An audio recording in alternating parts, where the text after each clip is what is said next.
કોને કોને મેસેજ કર્યા છે ખબર પડી જાય. એટલે આપણા સિવાય લોક ના ખુલે ત્યાં સુધી ખબર ના પડે. એટલે લોકમાં કંઈક સિક્રેટ છે માટે લોક રાખવા પડે. બાકી લોક ન રાખે તો છૂટથી વાપરે તો વાંધો નથી, પણ લોક રાખો એટલે ખબર પડી જાય કે આમાં કઈ ગડબડ છે.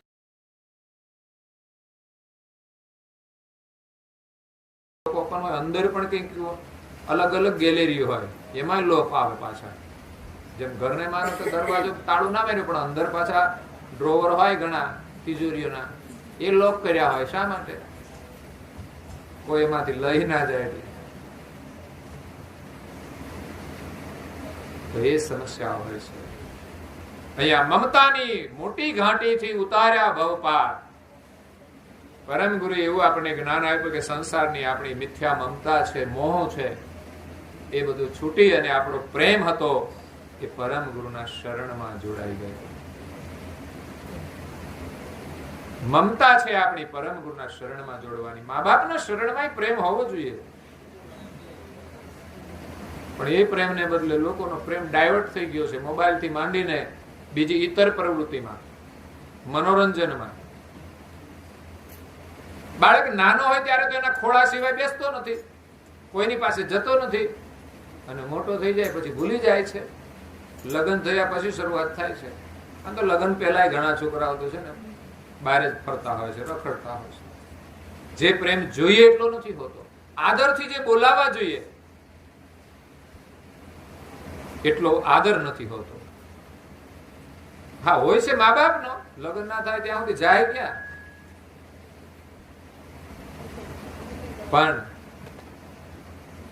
લગ્ન થયા પછી પણ બાળકો આજ્ઞાંકિત હોય છે અને રહેવા જોઈએ. એને જ બાળકો કહેવાય. માતા પિતા વૃદ્ધ થાય ત્યારે મા બાપની કાળજી રાખે કે હવે મા બાપ વૃદ્ધ છે, એનાથી કામ નથી થતું, તો એ પોતાની સાથે રાખે. શહેરમાં રહેતા હોય કે વિદેશમાં રહેતા હોય કે ગામમાં રહેતા હોય, પણ માતા પિતાને એની સાથે રાખીને એમની સેવા કરે. જેમ માતા પિતાએ બાળપણમાં આપણને મોટા કર્યા છે, એ કેવી રીતે થાય છે તો આપણે બધા અનુભવીએ છીએ. એ જ પ્રકારે વૃદ્ધાવસ્થાની અંદર પરાધીનતા હોય ત્યારે માતા પિતાની સેવા કરીને માતા પિતા એની સેવાથી પ્રસન્ન રહે. એને વૃદ્ધાવસ્થાનું જે દુઃખ છે એ પણ ભૂલી જાય. ખરેખર દીકરાઓ જયારે પ્રસન્નતાથી બોલાવે, પુત્ર વધુ બોલાવે, સેવા કરે, ત્યારે એની વૃદ્ધાવસ્થાની જે પરાધીનતા હોય છે એનું દુઃખ નથી રહેતું. એ ભાવના જોઈએ. એ છે મમતા સાચી. અને એ પ્રભુની સાથે જયારે આપણો પ્રેમ જોડાય ને ત્યારે જ મમતા રહે છે. તુલસી મમતા રામ સે સમતા સબ સંસાર. પછી આ સંસાર આપણા માટે સમાન થઈ જશે.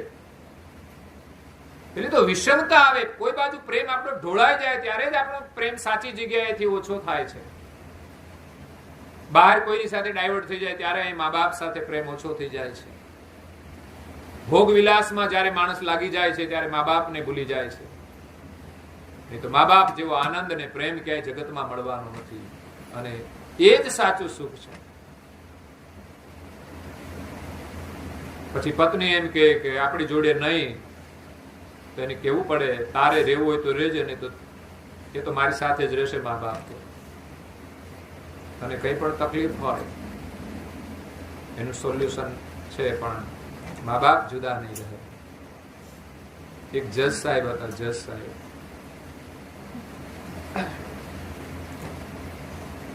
એને તો કોર્ટની અંદર કોઈ પણ કેસ હોય, પારિવારિક સમસ્યા હોય કે બીજા કઈ સમસ્યા હોય, એની ન્યાય આપવાનો હોય. કોઈ પતિ પત્નીને ઝઘડો હોય તો ન્યાય આપે, કોઈ મા બાપ સાથે કોઈની ઝઘડો હોય તો ન્યાય આપે. જજ સાહેબના જે ધર્મપત્ની હતા, આમ તો વાઇફ હતા એમ કહેવાય, એમને 2 છોકરા હતા. વાઇફમાં ધર્મપત્નીમાં કઈ ફરક છે? જે કાયદાકીય રીતે બંધાયેલા હોય ને, શરતથી જે સંબંધ હોય ને એને વાઇફ કહેવાય. અને ધર્મપત્ની એમાં કોઈ શરત નથી હોતી, એમાં ફરજ હોય છે. પત્ની જેની ફરજ હોય એને ધર્મપત્ની કહેવાય. જેને પોતાની ફરજની ખબર હોય, ફરજનું પાલન કરે એને ધર્મપત્ની કહેવાય. પતિ જે હાલતમાં મળે, જે પરિસ્થિતિમાં હોય એને સ્વીકારે એની ધર્મપત્ની કહેવાય. આ તો સારું હોય ત્યારે એની કૂટર પાછળ બેસી જાય, પછી ખરાબ સમય આવે ત્યારે કે હવે તમારી સાથે આપણે નહીં રહેવું, એને વાઇફ કહેવાય. જેનો કોઈ ભરોસો, લાઈફનો કોઈ ભરોસો નહીં, વાઇફનો કોઈ ભરોસો નહીં, ના લાઈટનો કોઈ ભરોસો નહીં. એટલા બધા ઇંગ્લિશ શબ્દો છે.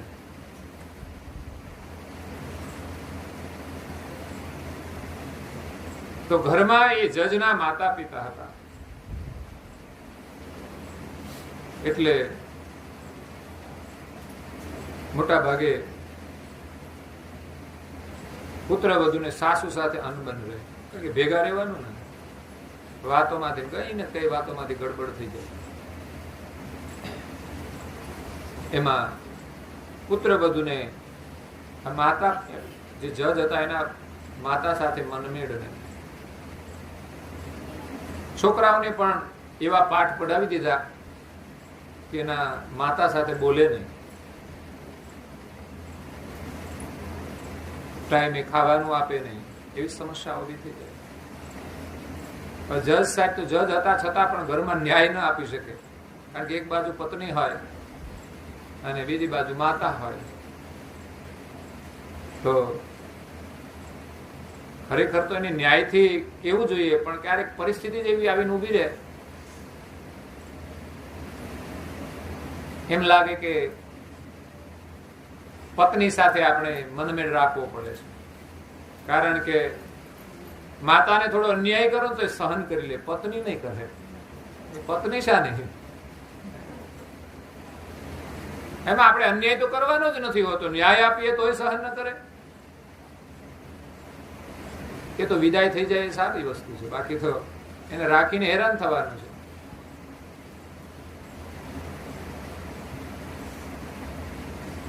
એટલે પત્નીએ જજ સાહેબને કહ્યું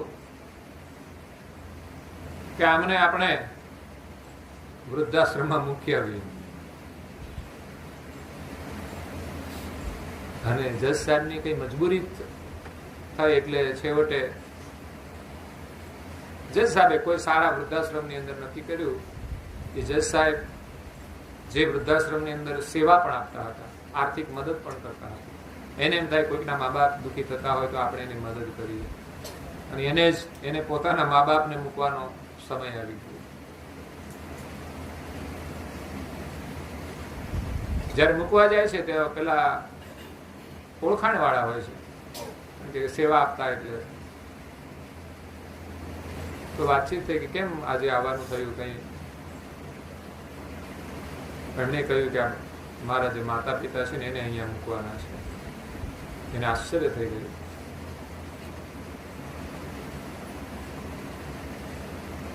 પણ અંદર બેઠેલા જે હતા ઘણા બધા માતા પિતાઓ, એને જોઈને જજ સાહેબને પણ ઘણું દુઃખ થયું.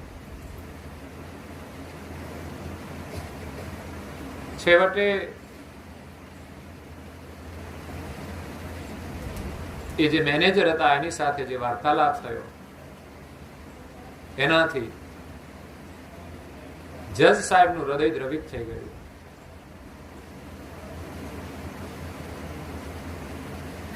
અને જજ સાહેબ તો એમના માતા પિતાને છોડીને ઘરે આવી ગયા.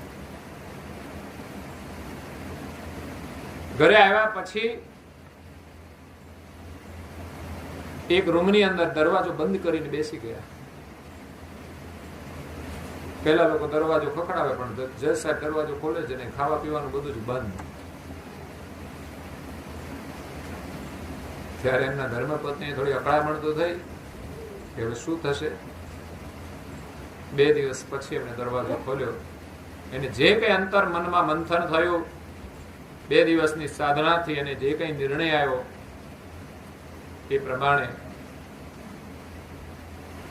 એમણે જણાવી દીધું ધર્મપત્નીને, એમના માતા પિતાને એ વૃદ્ધાશ્રમમાંથી પાછા ઘરે લઈ આવે છે કે મારા માતા પિતા અહીંયા જ રહેશે, તમારે રહેવું હોય તો ઠીક છે, તો છોકરા સાથે તમે પણ જઈ શકો છો. આ એને સાચું ડિસિઝન આપી દીધું. ત્યારે એના ધર્મપત્ની પણ માની ગયા અને એ પણ સાથે લેવા માટે ગયા અને આદરથી પગે લાગ્યા અને પછી ઘરમાં બધું રાબેતા મુજબ છે. ખરેખર તો જે મા બાપને પગે લાગવાનું હોય, સાસુ સસરાને પગે લાગવાનું હોય, એની જગ્યાએ એની સાથે અનબન હોય કે એને આપણે વૃદ્ધાશ્રમમાં મોકલીએ, જેની સેવાનો આપણે લાભ લેવાનો હોય, એવું વિચારવાનું હોય કે માતા પિતાએ જે દીકરાને જન્મ આપ્યો એ મારી સેવા કરે છે, મને સાચવે છે. નહીતર આ બહુ અઘરું કામ છે આ બધાને હાચવવાનું. મા બાપ તો પરણાવીને જવાબદારીમાંથી છૂટી જાય છે અને પેલા જવાબદારીમાં બંધાઈ જાય છે.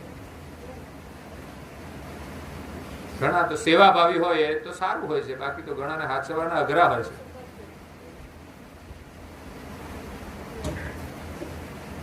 એટલે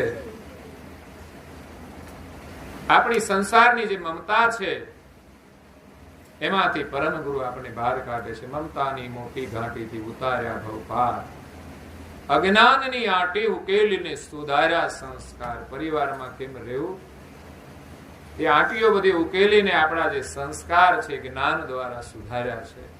આજે તમે બધા પરિવાર સાથે રહો છો, એનું પરિણામ જે છે એ પરમ ગુરુની કૃપાનું પરિણામ છે, મહાપુરુષોની કૃપાનું પરિણામ છે, સત્સંગનું પરિણામ છે. સુખ તો વિદેશમાં છે, પણ એમ કહેવાય છે સુખ તો હોય છે બધાની પાસે, પરંતુ ખુશી બધાની પાસે નથી હોતી. બધા ખુશ નથી હોતા. સાધન સગવડ સુવિધા બધું જ હોય છતાંય ખુશ ના હોય. આવું બની શકે? એવું થોડું છે કે સાધન સગવડ હોય એટલે બધા ખુશ જ હોય. કોર્ટની અંદર જાઓ તમે, બધા ગાડીઓ લઈને આવતા હોય છે સમાધાન કરવા, એના કેસ ચાલતા હોય છે. ઘરે જાઓ તો બધાની સુવિધા સગવડ તો બહુ છે, પણ ખુશ નથી કે આજે કોર્ટની તારીખ છે. એમાં ક્યાં ખુશ હોય? મંદિરમાં જવાનું હોય તો ખુશી હોય, પણ આ તો ન્યાય મંદિરમાં જવાનું છે, એમાં ક્યાં ખુશી હોય?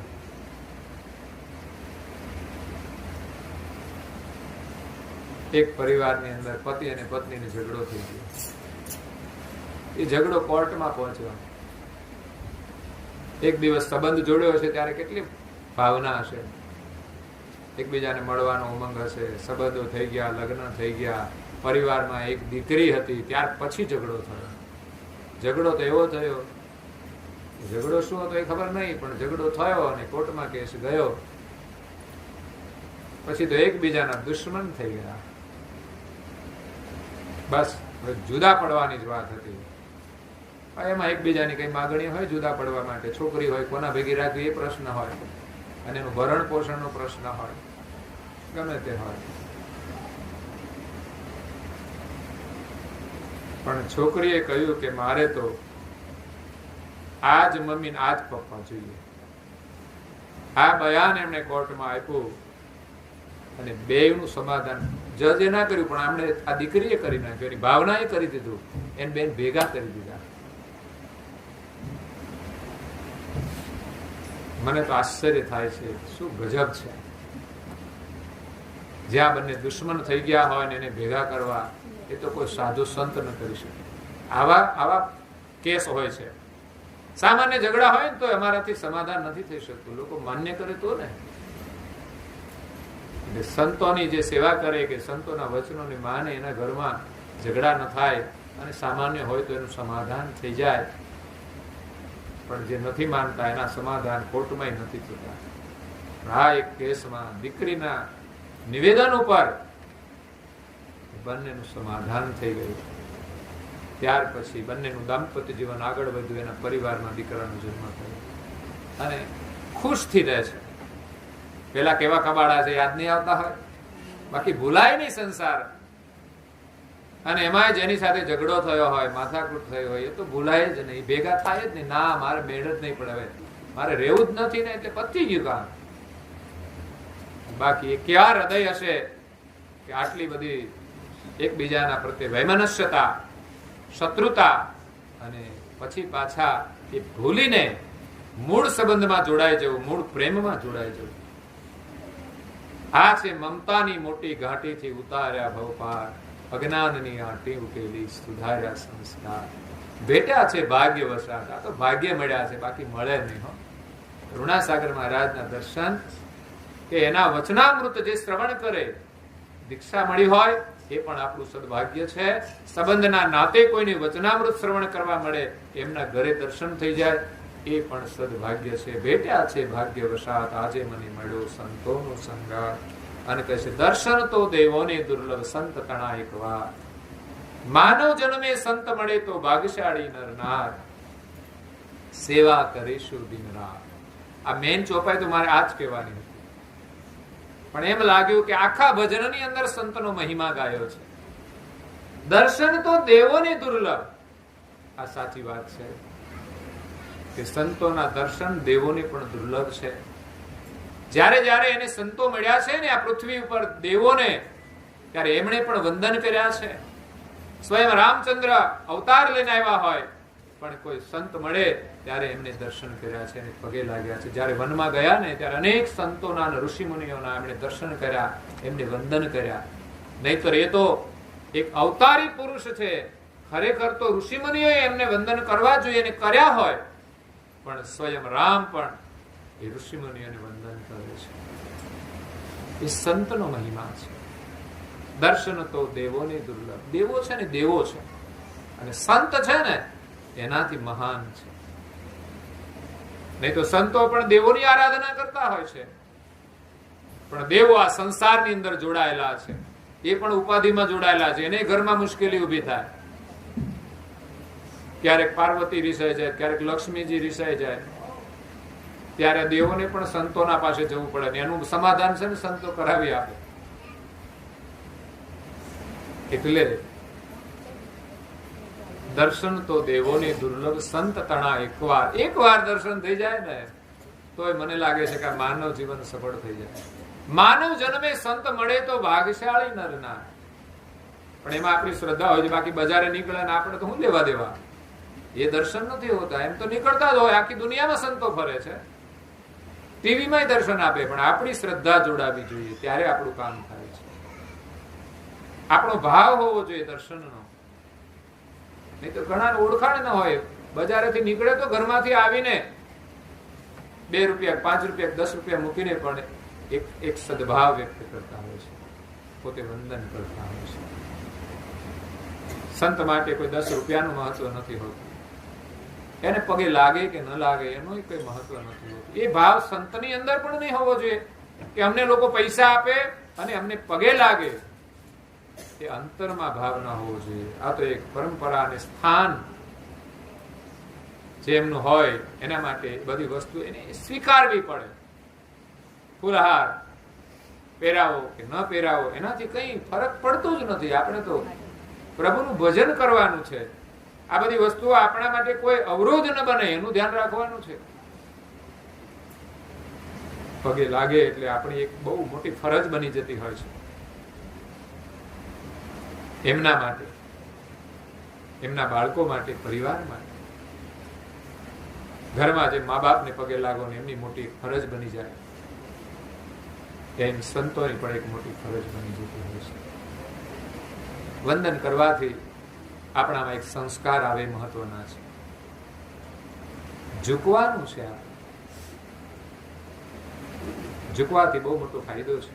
સંતના દર્શનથી બહુ મોટો લાભ છે. એકવાર એક માજી હતા. માજી આમ નીકળેલા કઈ ગામડા, તો એક ઊંટ બેઠેલું ગામની ભાગોળે. માજીને એમ થયું કે હું ઘણી વાર ઘણામાં મુસાફરી કરી, પણ આ ઊંટ ઉપર કોઈ દિવસ બેઠી નથી. અને આપણને એમ થઈ જાય કે નવું જોઈએ ને એટલે એમ થાય આ લેવું જોઈએ, આ ખાવું જોઈએ, આ પહેરવું જોઈએ, આવું બધું બહુ થઈ જાય. નવું જોઈએ એટલે એમ થાય આ લીધું હોય તો કેવું છે, ચાખીએ તો ખરા. કોઈ અનુભવીને પૂછ્યા વગર કોઈ અખતરા નહીં કરવા જોઈએ, સમજ્યા? આ બધા ભાઈઓ છે ને કેટલા બધા અખતરા કર્યા.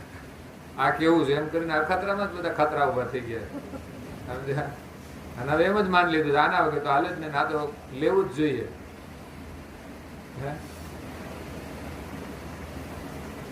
મફતમાં કોઈ આપે ને તોય ના દેવાય, લેવાય. અને ઉપરથી બોનસ આપે ને તોય ના લેવાય. આવી વસ્તુ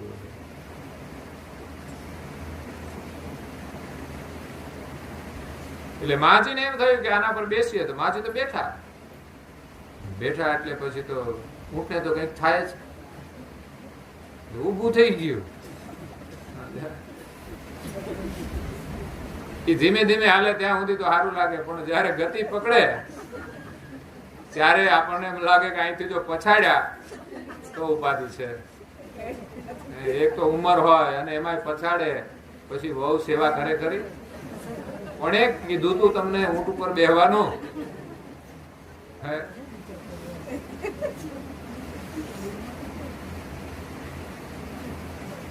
એ ઊંટ ઉપર ઊંટ ચાલ્યું જ હતું તો ચિંતા નહોતી કઈ. પણ સામે રસ્તામાં એક એવો પુલ હતો ને, એ આમ જેમ ઓલી ગાડીઓ, નાની ગાડીઓ પસાર થઈ જાય, મોટી ગાડી ના જાય એવો પુલ હતો અંદરથી જવાનો. એટલે એમ છે કે આ ઊંટ તો નીકળશે પણ હું ઉપર નડીશ. આવો પુલ આવ્યો, એમાં માજીની શું દશા થાય? કરવું શું? અને કઈ ઉભું રાખતા આવડે નહીં. ઊંટને કઈક કહેવાનું હોય એટલે ઉભું રહે. એને બેસાડવું હોય ને તો પણ એ જે ચલાવતા હોય ને એને ખબર હોય, તમે જોજો, એ કેક ને કઈક બોલે ને તો બેસી જાય ઊંટ. માણા ના બેસે. તમે જોજો ઘણા લોકો પ્રોગ્રામ ની અંદર માણા ઉભા હોય ને ભાઈ બેસી જાવ ને તો બેસે નહીં. એના કરતા ઊંટ સારા, એને કે એટલે બેસી જાય. હાથી પણ સારો, કે એટલે બેસી જાય. માજી મુશ્કેલી મુકાણા. આમ દૂરથી એને ખબર હતી કે આ જ રસ્તો છે ને હવે મારાથી ઉતરાય તો નહીં. આ કઈ ગધેડું છે તો ઉપરથી ઠેકડો મારીને ઉતરી જવાય? આ તો ઊંટ કેટલું ઊંચું, એમ ઉતરવા જાય પડે. અને આપણને બીક જ લાગે. આમ જયારે ટેકરા ઉપર બેસાડ્યા હોય, એ બેઠું હતું ને બેસી ગયા, ઉતરવાની મુશ્કેલી. ઝાડવા પર ચડી જવાય પણ ઉતરવાનું હોય ને, આવે કે ડાળીઓ બબે ના હોય ને તો સિંગલ થડિયા પરથી ઉતરવાનું મુશ્કેલ. લસરી જવાય તો નીચે જ પડાય. પણ એટલામાં એ માજી પ્રાર્થના કરે છે, હે ભગવાન હું કરું કઈ ખબર પડતી નથી. એ પ્રાર્થના કરીને સામેથી પુલની નીચેથી એક મહાત્મા નીકળ્યા. એટલે માજી પગે લાગ્યા. એટલે મહાત્માએ એને આશીર્વાદ આપ્યા.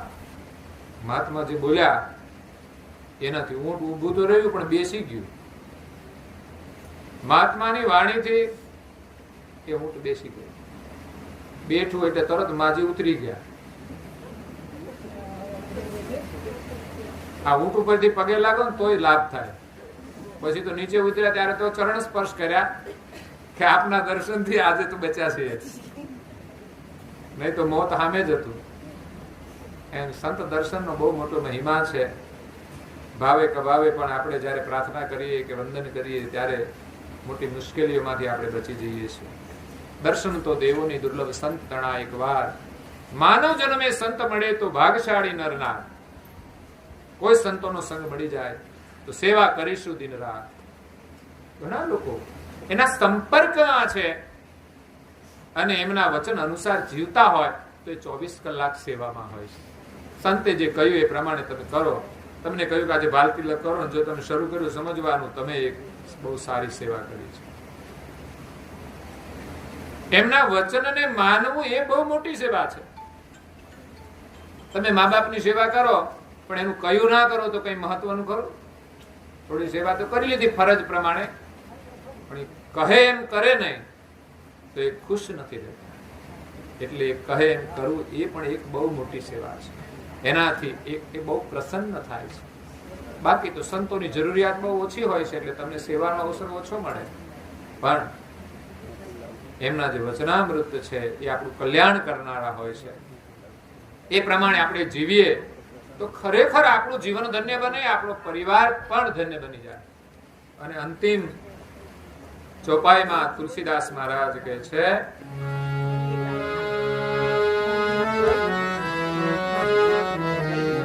હે તુલસી તારણ તારણ સંતો માજાના મળનાર.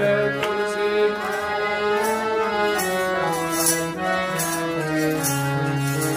તન ધન વારે ધરતા વરનાવનાર.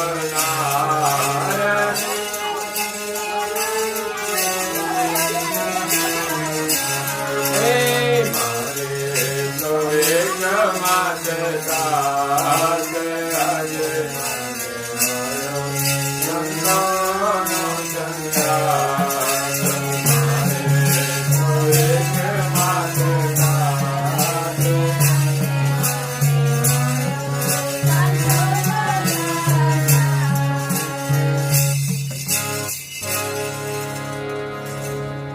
તુલસી તારણ તરણ સંતો માગ્યાના મળનારા જગતની અંદર જે જગતના તારણહાર છે, પરમ ગુરુ કરુણાસાગર મહારાજ જગતના તારણહાર છે.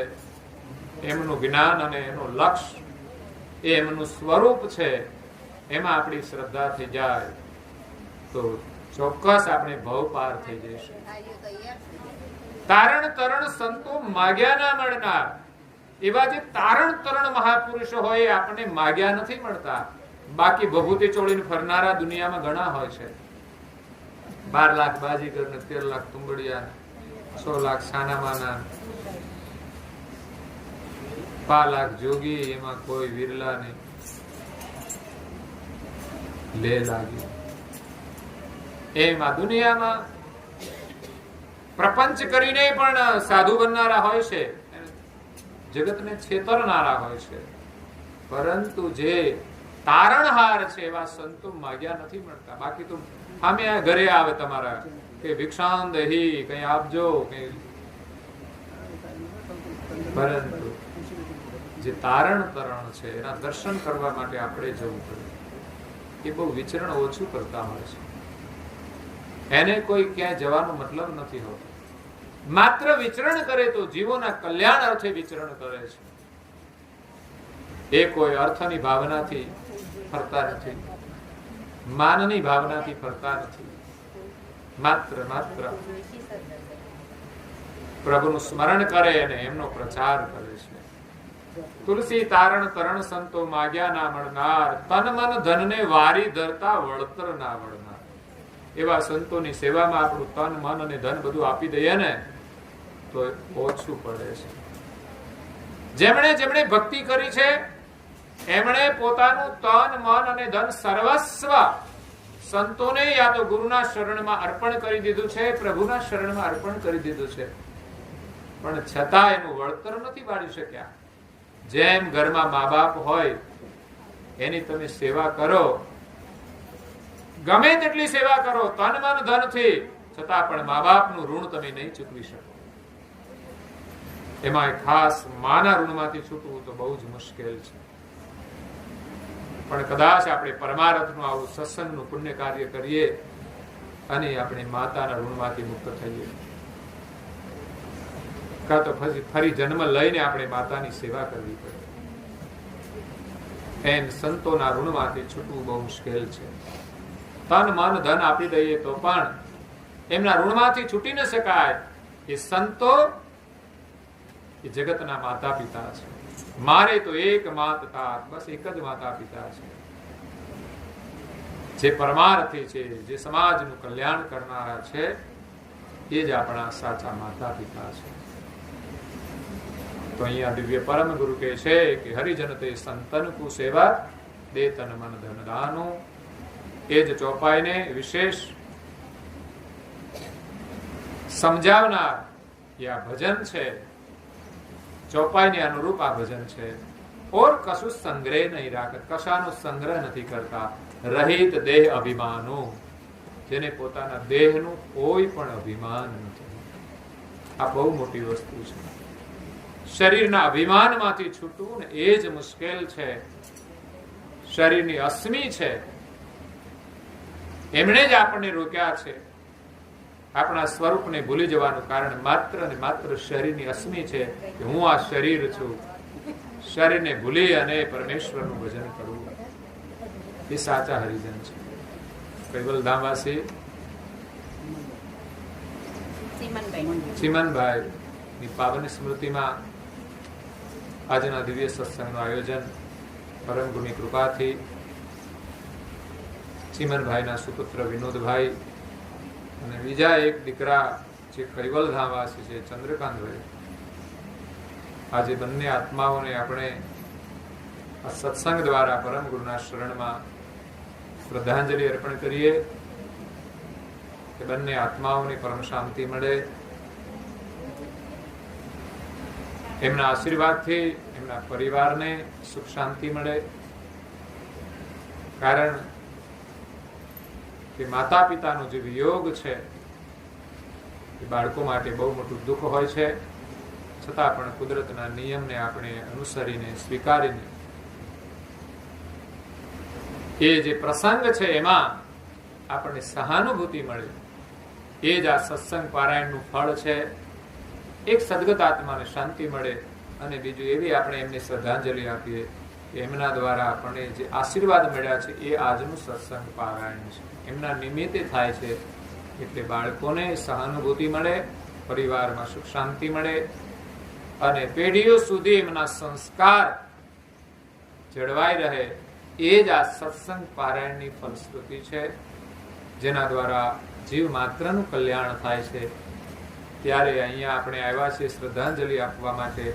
તો આ સત્સંગ પારાયણનો લાભ લઈને આપણે સાચી શ્રદ્ધાંજલિ આપી છે અને સાથે સાથે પરમ ગુરુના અને જે સદગત આત્માના આપણને આશીર્વાદ મળ્યા છે, એના નિમિત્તે આજે આપણને આત્મકલ્યાણ કરનારો સત્સંગ પ્રાપ્ત થયો છે.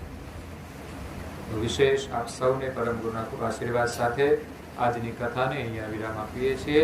અસ્તુ સત કેવલ સારી. જે બોલાવાનું આ રોજે પછી નિયમ બનાવવાનો. પુસ્તિકા લઈ લેજો. श्री कृष्ण स्वामी महाराज की, परम गुरु श्रीमद करुणासागर महाराज की, पूज्य श्री नारायण दास जी महाराज की, श्री सब कुबेराचार्य महाराज की, श्री सब संतन की, श्री सब देवन की, श्री ज्ञान संप्रदाय की, श्री विवेकादि शारसापुरी की, श्री कैवल धाम की तथा सत्संग गुणावती का सार केवल सारे.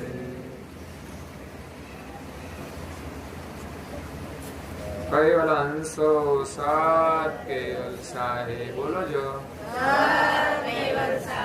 બાજુમાં બેઠા છે એમને પણ હાથ જોડીને કહેજો સાર કેવલ સારે. સુખ સંપત્તિ સુવિચારને સત્કર્મનો વ્યવહાર સત્સંગતિ કીર્તાર પાર પાર આલોકને પરલોકમાં તમ પ્રેમ રગે રગ વ્યાપજ પરમ ગુરુએ આત્માને શાંતિ સાચી આપજો. પરમ ગુરુએ આત્માને શાંતિ સાચી આપજો. શ્રીમદ કરુણા સાગર મહારાજ કી, कैवल धाम की जय. श्री अविचलदास जी महाराज.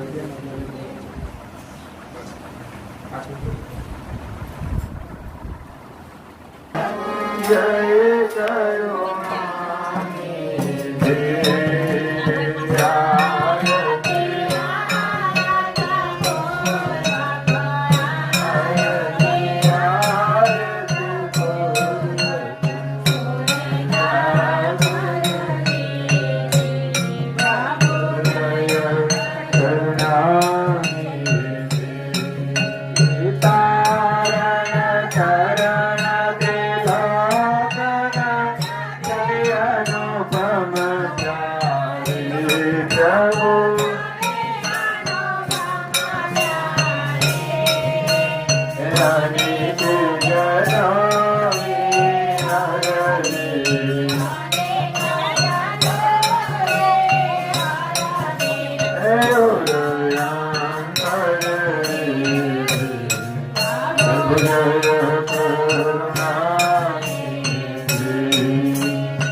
रक्षराज करुणेश करता की जय।